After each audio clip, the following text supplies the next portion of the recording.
জুলাই গণ অভ্যুত্থানের বর্ষপূর্তি উদযাপন উপলক্ষে অন্তর্বর্তী সরকারের উদ্যোগে মাসব্যাপী অনুষ্ঠানমালা শুরু হচ্ছে আজ ১ জুলাই। আগামী ৫ আগস্ট পর্যন্ত মাঝে মধ্যে বিরতি দিয়ে এ অনুষ্ঠান হবে। এর নাম দেওয়া হয়েছে জুলাই স্মৃতি উদযাপন অনুষ্ঠানমালা।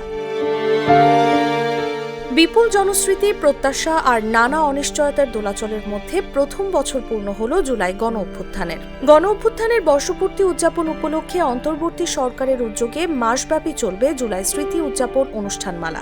প্রতিটি দিনকে আবার পুনর্জীবিত করব। আগামী ৫ আগস্ট পর্যন্ত মাঝে মধ্যে বিরতি দিয়ে এ অনুষ্ঠান চলবে।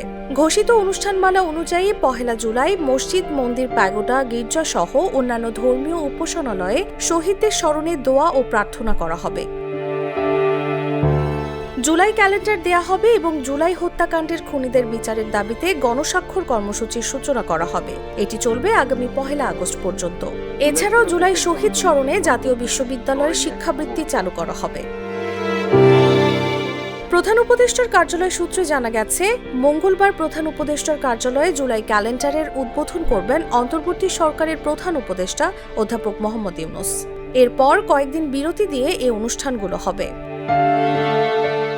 ১ জুলাইয়ের পর ৫ জুলাই, এরপর ৭ জুলাই ও ১৪ জুলাই অনুষ্ঠানমালা আছে। শেষ দিন অর্থাৎ ৫ আগস্ট ৩৬ জুলাইয়ের ভিডিও শেয়ারিং, ৩৬ জেলার কেন্দ্রে জুলাই শহীদ স্মৃতিস্তম্ভে পুষ্পস্তবক অর্পণ, শহীদ পরিবারের সঙ্গে প্রধান উপদেষ্টার সাক্ষাৎ, মানিক মিয়া এভিনিউ অভিমুখে বিজয় মিছিল, এয়ার শো, গানের অনুষ্ঠান, 36 ডেজ অফ জুলাই সহ জুলাইয়ের অন্যান্য ডকুমেন্টারি প্রদর্শন, ড্রোন শোর আয়োজন করা হয়েছে। ছাত্র জনতার অভ্যুত্থানের মুখে গত বছরের ৫ আগস্ট শেখ হাসিনা সরকারের পতন হয়। এর আগে বৈষম্য বিরোধী ছাত্র আন্দোলনের ডাকে জুলাই মাস জুড়ে আন্দোলন হয়। ছাত্র জনতার এই অভ্যুত্থানকে জুলাই গণ অভ্যুত্থান বা জুলাই বিপ্লব বলা হয়। তাসলিমা তিথি, জাগো নিউজ। গুড লাক পেনের সফট অয়েল বেসড ইঙ্ক দেয় নিখুঁত লেখার আত্মবিশ্বাস। Good luck pen. Make your luck.